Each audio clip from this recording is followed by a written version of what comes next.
we don't think about the overall equilibrium of this system. And so we judge each of those powers independently. Should we provide employees more power or not? Should we provide consumers more power or not? Should we allow companies to consolidate all this power or not? We try to evaluate them in terms of fairness or in terms of freedom, even, um, rather than as a society saying this is what we want the system to look like, and now we have to balance those forces in order to get what we want. Hi, Brant Cooper here. I'm fortunate I get to travel around the world speaking with startup founders, investors, ecosystem developers. I've learned a lot in my travels. I've got some stories, and I have some thinking that I love to share. Welcome to Barts Rant. We tend to think about different aspects of our economic system independently. So we think, okay, is the government doing the right thing via antitrust? What should the government be doing in terms of supporting labor, passing labor laws, minimum wage, allowing them to organize? We think about consumer welfare separately, inflation, protection of the environment, safety of the products or of food and water, and these different elements that affect consumers. And then even the government itself is sort of this separate entity. Instead of viewing this as a system that uh, will come to some sort of equilibrium based upon the balance of those different powers. So the three powers being owner of the business, worker, and consumer. So they all have these different roles, but also multiple roles within that system. So they're wearing different hats, and then it's the government's responsibility essentially to manage the power of those different entities such that those opposing forces creates an equilibrium. And whatever that equilibrium happens to be, which will vary, over time and based upon all sorts of other factors, but what that equilibrium looks like determines things like the acceptable rate of unemployment or inflation uh, or worker safety or worker compensation or healthcare or all of these different things, come into play. We get to supposedly in a democracy, we would decide on what does the system equilibrium look like, and then we should feel free to balance the powers in order to get the equilibrium that we want to see.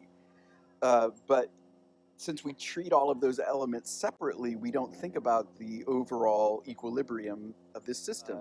So I talked the last couple of weeks about this growing concern over tech company power and corporate consolidation in general, and the fact that we really haven't enforced existing laws on the book. Hey, law and order people, the law. So we should enforce the law. Uh, and so all of the folks that want to argue that we shouldn't do antitrust, you're really arguing to change the law, not whether you should enforce the law or not, because it's not fair or it's not your version of capitalism or whatever. And so I wanted to think about what can we do in addition to trying to decrease the power of corporates. We can also then look at what are those other elements and can we increase the power there. And I think that the worker power is an interesting one.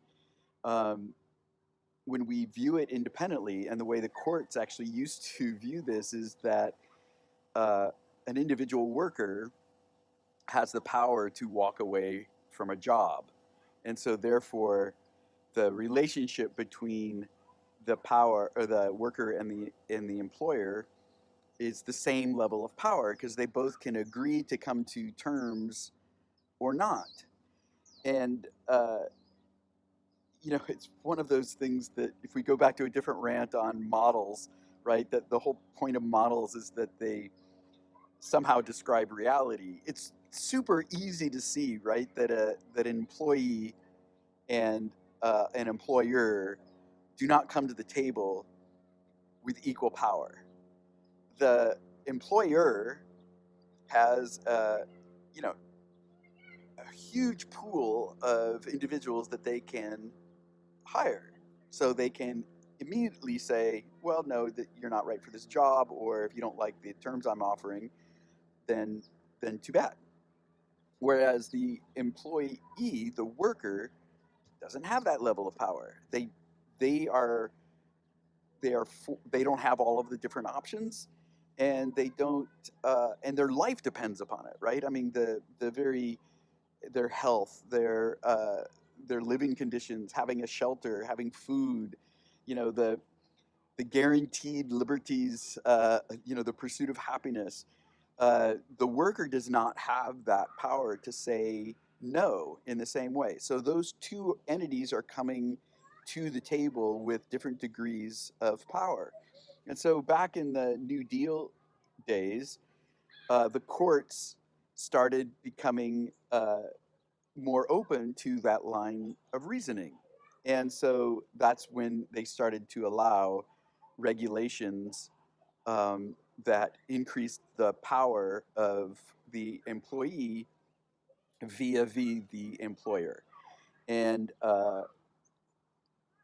some of those things are what paved the way for, certainly not a perfect economic system by any stretch, but generally then, New Deal age up through the 70s, early 70s, there was a lot of prosperity and really the growth of the middle class and raising the standard of living, and that it ends up creating this more positive cycle where uh, because workers can afford homes and cars and appliances and all of these type of things, that creates that creates demand. They're able to purchase all of these products from the companies, and so it creates this positive cycle. So in the 70s, we started seeing a reversal of those trends, and the court started going back to this sort of independent, one-on-one view that they were coming to terms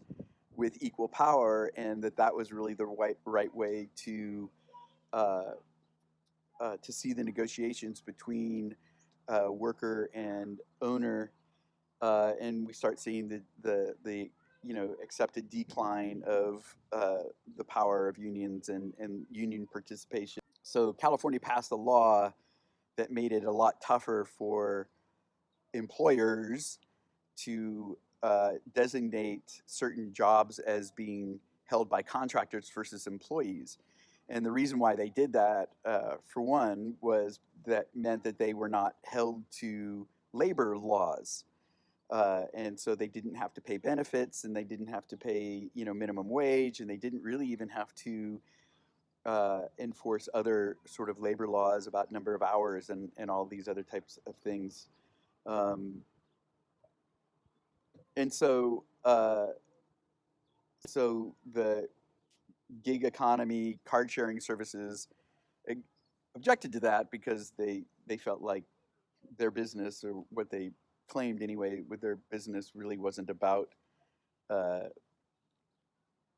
hiring employees, to drive cars. That wasn't the business model, which was kind of like a wacky theory. But eventually, they ended up threatening to leave um, if California didn't change that law. Frankly, I think that as a human being, you should always allow the company to leave, because you're just sort of purposely creating this wrong power dynamic if businesses can threaten to leave and and then extort concessions. Hey, thanks for listening to Barts Rant. If we're choosing capitalism here as a society, then let's make it work for a better world. If you'd like to join me as we redefine capitalism for the 21st century, go to beatcoop.co/D4A. Also, if you have a pressing issue that you're facing in your innovation group, your product group, your startup, and want to join me on video, see the link below. Subscribe, like, see you next time.